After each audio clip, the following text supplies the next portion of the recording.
Shalom,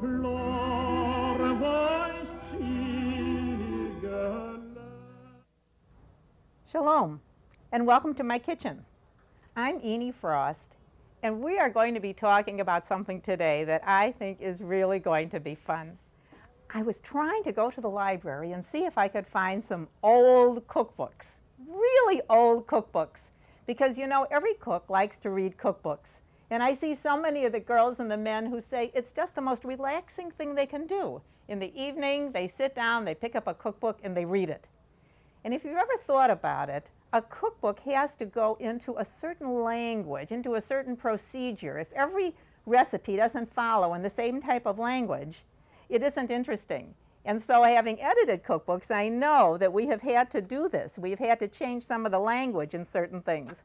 But I was looking for some really old cookbooks, and I couldn't find anything that dated back to the turn of the century. So I came home, and I called up my mother. And I said, Mother, I know this is an impossible question because you really gave away everything when you moved to the smaller apartment, but is it possible that you have an old cookbook? Well, the next day she comes over and shows up with this. I can't believe it. This is a gold medal cookbook from 1906. That means that this is the type of cooking that they were doing at the turn of the century.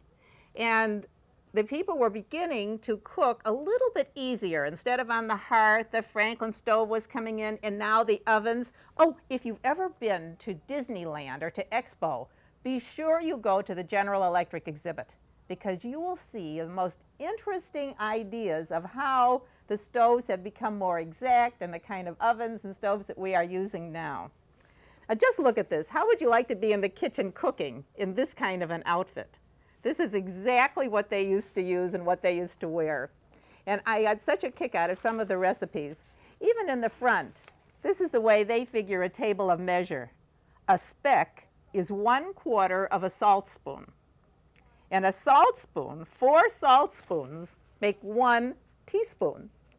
So when you start to think about people saying to you, giving you recipes off the top of their head, that's kind of the way they figured it out here. And here's a wonderful one. Here's a scripture cake. A scripture cake is 4½ cups of Kings 1, 1 cup of Judges 25, 2 cups of Samuel 1, 1 cup of Judges 19, the whole thing. And then what do? You bake it until a straw from a broom comes out clean. And the cake is delicious. And that's what they say. So I guess the gold medal people must know, because they're the ones who came out with it. Then Mother came up with another one. This one is called Book of Jewish Recipes. And I thought this was really funny. I was looking at an appetizer. I thought, well, maybe we'll make a couple of appetizers today. So this is one using caviar. Well, they say caviar is, strictly speaking, the roe of the sturgeon. But sturgeon isn't kosher. So if you want to make your own caviar, then what you have to do is wait until the springtime, and then you go and get the roe of a fish that is kosher, and you simmer it for about 15 minutes in acid water, which they say is 2 teaspoons of vinegar to a pint of water. Then drain it, plunge it into cold water, and then you take all the roe apart. Well, I decided that was getting a little bit complicated. But in order to use the recipe from this book, because I think it's marvelous, it was put out by the Jewish Post, I decided to just use a regular 2-ounce jar of red caviar and put it together that way. And I think that it is a nice appetizer. I think that we are kind of making the types of appetizers nowadays that we put on the table, and if people want to dip or try it. And isn't it fun to have a caviar appetizer? So try this. Now here's what you do. You take 1 jar, that's a 2-ounce jar of red caviar, and mix with it 2 tablespoons of chopped olives. And these are the green olives that have the pimento inside. That gives it a little better flavor. Then they called for 2 tablespoons of chopped pickles. Well, the pickles that they used then were not the cold-packed dills that we buy in the refrigerator now. They were the gherkins, remember? The sweet gherkins. And that, I really had a hard time finding them because it's not really so popular anymore. But that's what gives this a good flavor, and that's the kind that they used. And then add to that 1 tablespoon of mayonnaise. So you see, this is strictly a par of kind of an appetizer that you could use anytime with any kind of a dip. And blend it, and the colors are so pretty, aren't they? I think it really will look nice on your table. Then put it in a dish. You can set it up as on your table and have this ready, because I know it's those last minute things, and especially appetizers being last minute. Look at how pretty this looks. So just put your crackers around it and you will have a lovely, lovely appetizer. The whole book was fun. One of the things I noticed particularly is that there was not that much broiling. Today we broil most fish and most meats. Most of the things were either baked. Fish was fried. And don't you remember at home that fish was fried? We don't do that anymore. Most of the fish was set that way. And of course, the beef, to a great extent, was veal. They used a great deal of veal, but then this was the European influence. And still today, if you go to Rome and spend 3 days in Rome, isn't that true that you're going to find that you're going to have veal at least once or twice? We don't have that in America so much. But over there, and I found even when we were asking for recipes for the cookbook, that so many of the things that we got were not veal and not lamb, because it's, for one thing, it's very expensive. For another thing, you really don't find that so much. Now the next one that I found in here, we're going back to the old sardines. And what's better than the old wonderful sardines? But in their recipe, they call for 1 tin of sardines. And after testing it, I decided that when these books were printed in the 1900s, the sardine cans must have had double the number of sardines they're putting into them now, because it really did not make very much. So what I did was to take the recipe from the book, but I doubled the sardines. So I think it's better to use 2 cans of sardines. And if you're using one that is made in a nice olive oil, give it a nice flavor, then you really don't have to add any oil to it. If you're using the one in the soy sauce, then it would need a little bit. And of course, don't forget that if you were going to use anything on Passover, anything that has soy in it would not be allowed on Passover. However, any other kind of fish is acceptable on holiday. Now add to this, and I think this gives it a good flavor, a tablespoon of lemon juice. Gives it a nice good flavor. And 1 hard-cooked egg that you have chopped up, add that into it. And here's the old fork. Whenever it comes to what kind of fancy things you use in the house, what you use, you go back to the old cooking fork, right? And a tablespoon of chopped parsley. Oh, the parsley is so nice and fresh. Really grow the parsley in your yard, on your windowsill. You must have a little tiny place, someplace outside the window that you can put it. There's nothing like nice fresh parsley that you take right out of the garden. And on it, we're going to add a little mayonnaise, about a tablespoon of mayonnaise, just to bind it. And to give it a little flavoring, I'm going to add about a half a teaspoon of Worcestershire sauce. If you don't like the sauce, then you can eliminate it, but I do think it gives it a nice flavor. Now the sardines, I think, really come out better if you put them in the oven. So let's put them on some bread. Now when you make your bread to put into the oven, first of all, if you don't have fancy cutters, don't worry about it. It is not necessary to get fancy cutters. All you have to do is take a little glass that you might use for whiskey or something and just put that right in. Or if you have another cutter, I came across this one that I thought was kind of fun. Now always take your rounds of bread before you use them for appetizers and be sure that you toast it. Either put them into the oven or just toast it on the side. That's really very important. Otherwise, it is not going to work out good. It's going to be too soft. And if a person picks up an appetizer, and especially if they've been sitting on the bread for a little while, it's going to be too soft. So in order to firm up the base, put these either under the broiler or in your toaster for a minute. And before you put whatever you're going to put on your bread, put just a little dab of mayonnaise or something on the bottom. I think it really brings up the flavor of what you're going to make. And we're going to put these, when you put it on, take a flat spatula and always go from the outside. Don't make them flat. This is not a flat sandwich. This is an hors d'oeuvre and you want it to look lovely. So always take your spreader and go from the outside in. Now you see how much different that looks than if you were just to take it and make it flat on the top? Here, I'll do another one to show you. Take about a teaspoonful on your bread and always take this kind of a movement from the outside so that you make it look kind of like a tent. This is what gives it a more professional look, and when it's passed, if it's on a tray, you can see how much more interesting this will look too. And even when you go to eat it, it's better that way. Now in order to give it a nice little look, they did not mention ketchup. I don't know, maybe they weren't ketchup lovers then the way we are today. It seems today the children put ketchup on everything, right? I know when our son went to camp, they told them that they weren't going to allow them to eat ketchup because they wanted them to learn to eat meat. And all the boys were really up in arms. They couldn't believe they were going to live for 8 weeks without ketchup. But they came back and said, you know what? Food really tastes different. It really tastes like its own self when you don't pour all the ketchup on it. Now then, I thought that this needed a little color though.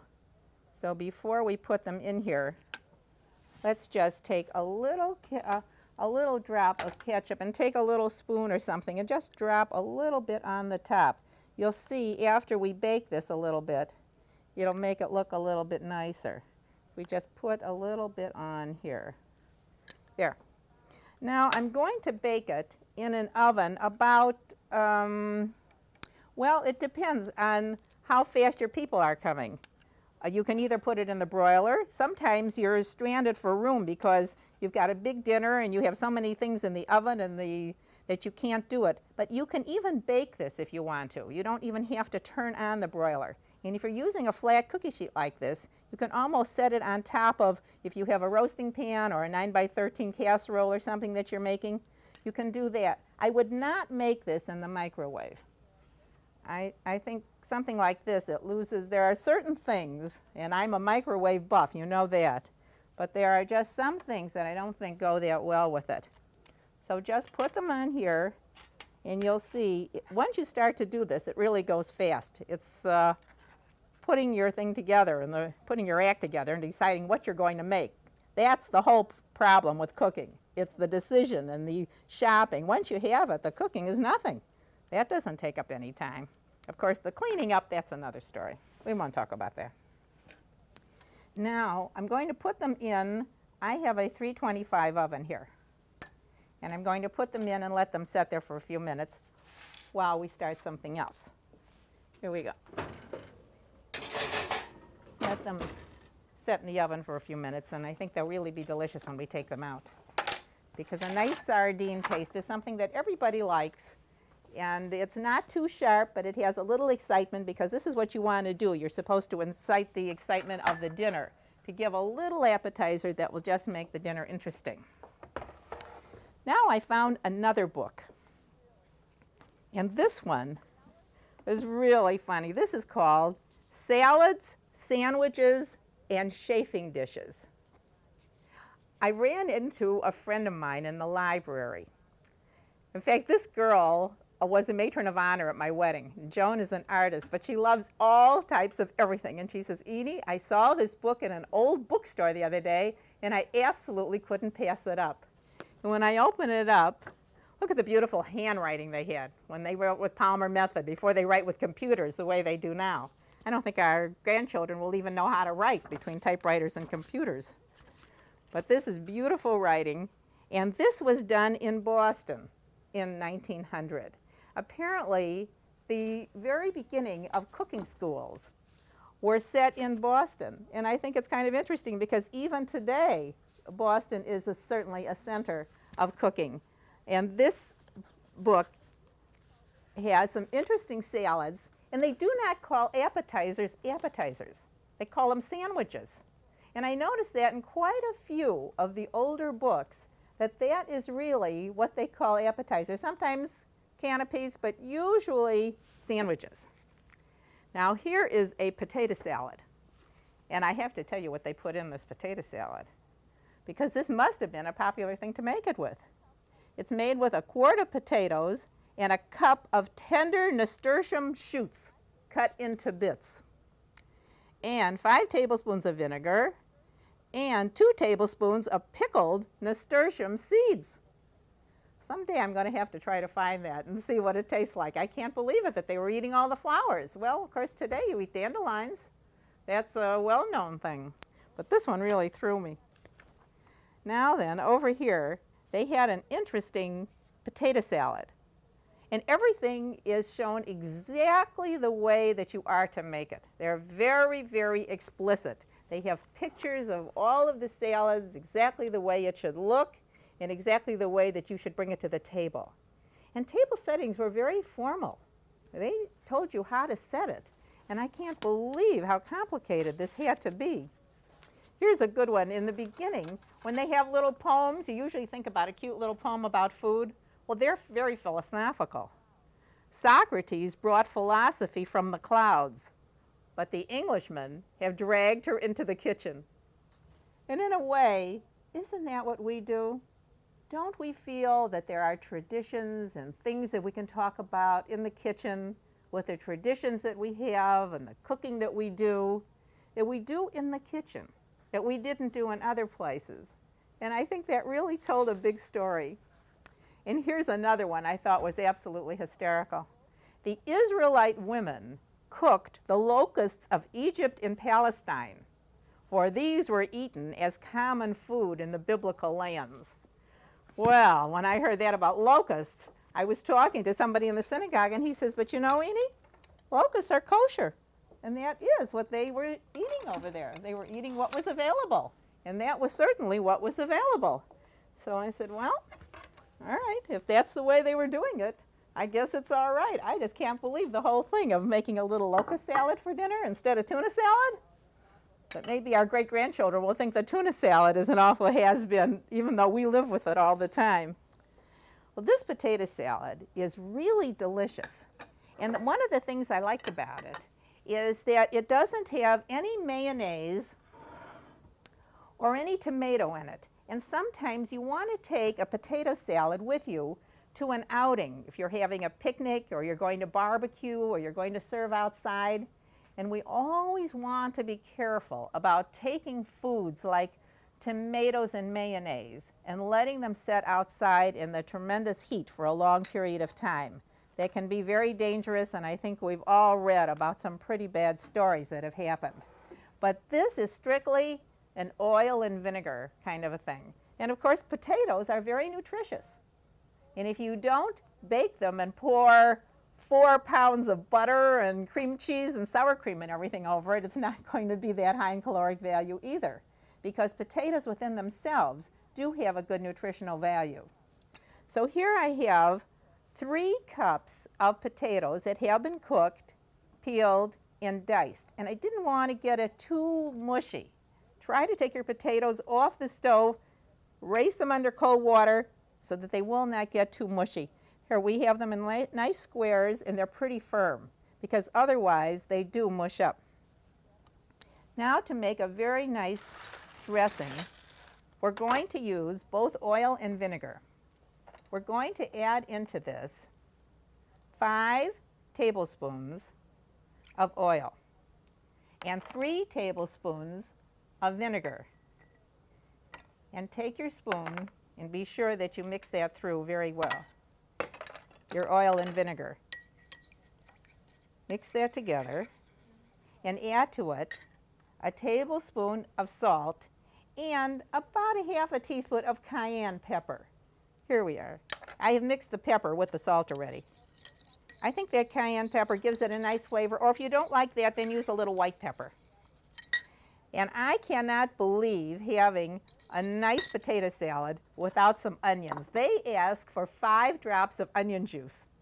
And if you send in for this recipe, I have printed it the way that they printed it, but in parentheses, I did put in, you know me, you know it has to be fresh is best, so I did add a fresh onion. I took a fresh onion and just mashed it up a little bit.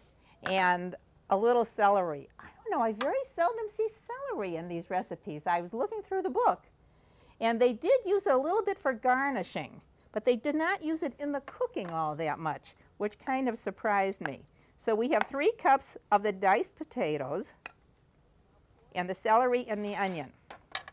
Now pour this nice dressing over it, and what you should really do is let this set in the refrigerator for about an hour. And then when you take it out, this whole bowl will just absolutely come right out. It will just unmold. I wish that I could have shown you how this works. Here's one that I put in about an hour ago, and you see when it came out that it is nicely molded. It just unmolds by itself. It doesn't need anything with it. And now we're going to garnish it a little bit. Take some black olives and garnish it coming down here. Here you are. Here come the black olives. Divide it in fourths, kind of. Allow the olives to be the wall to divide the 4 sides of your potato salad.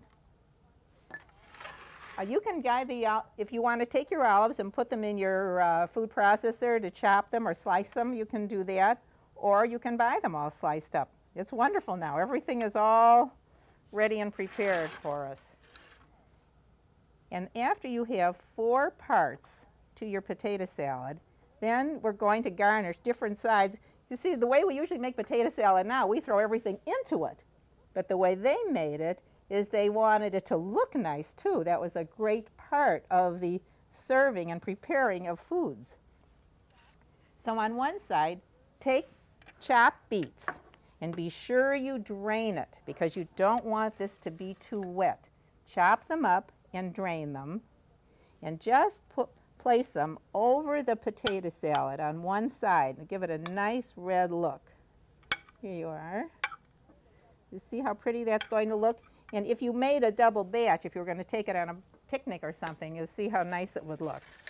Then in the next one, take the whites of eggs. I have 4 eggs here. And all I did was take the whites and put them in the food processor so they became nice and even.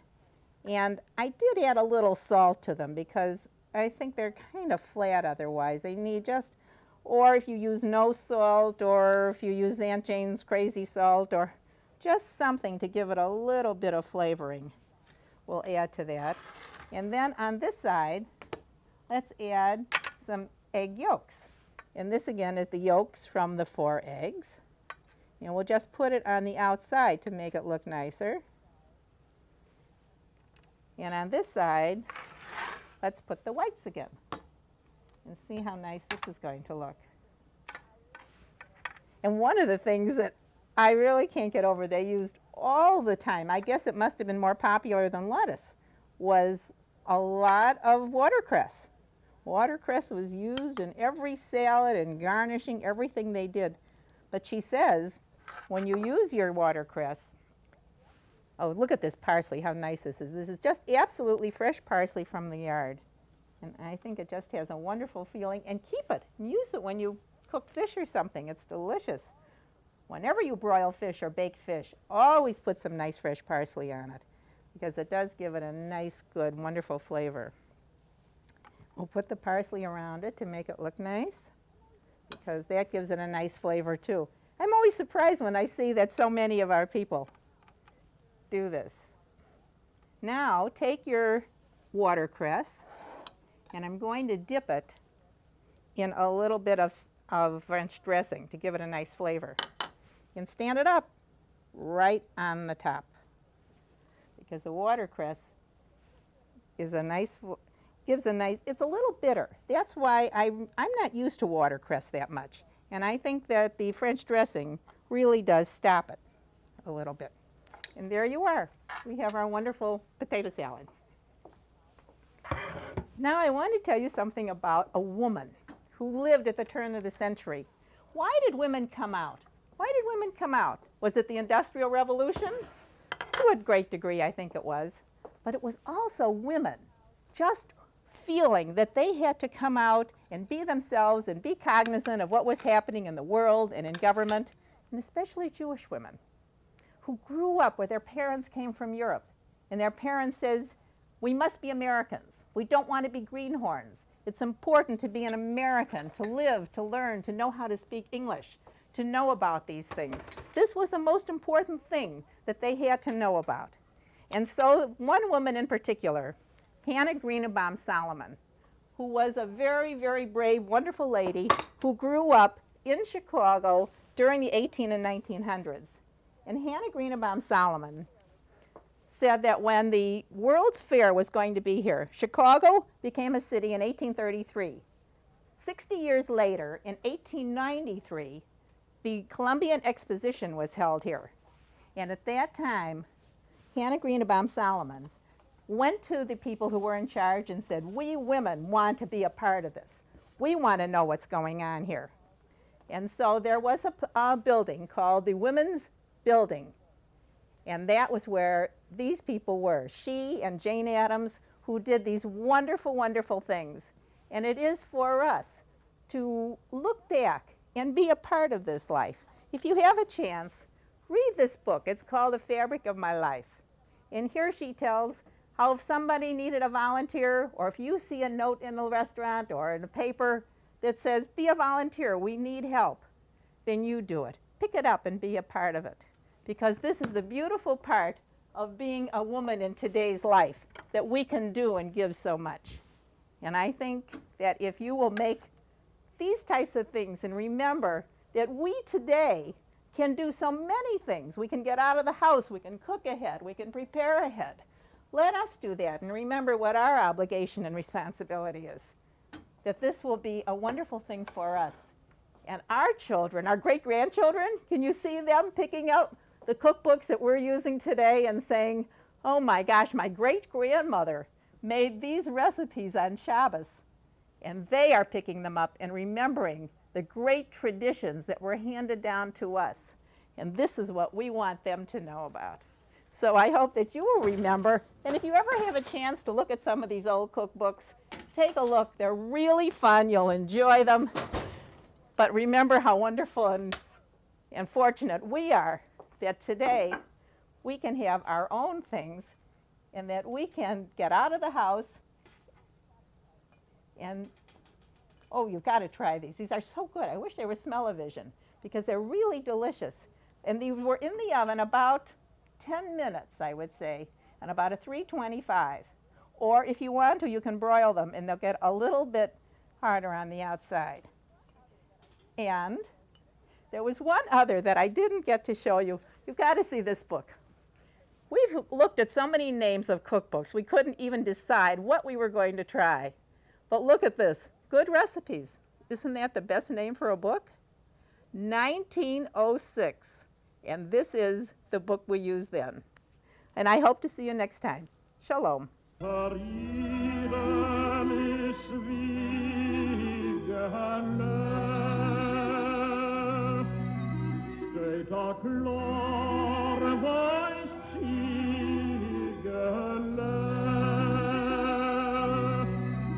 Das Ziegele ist gefahren.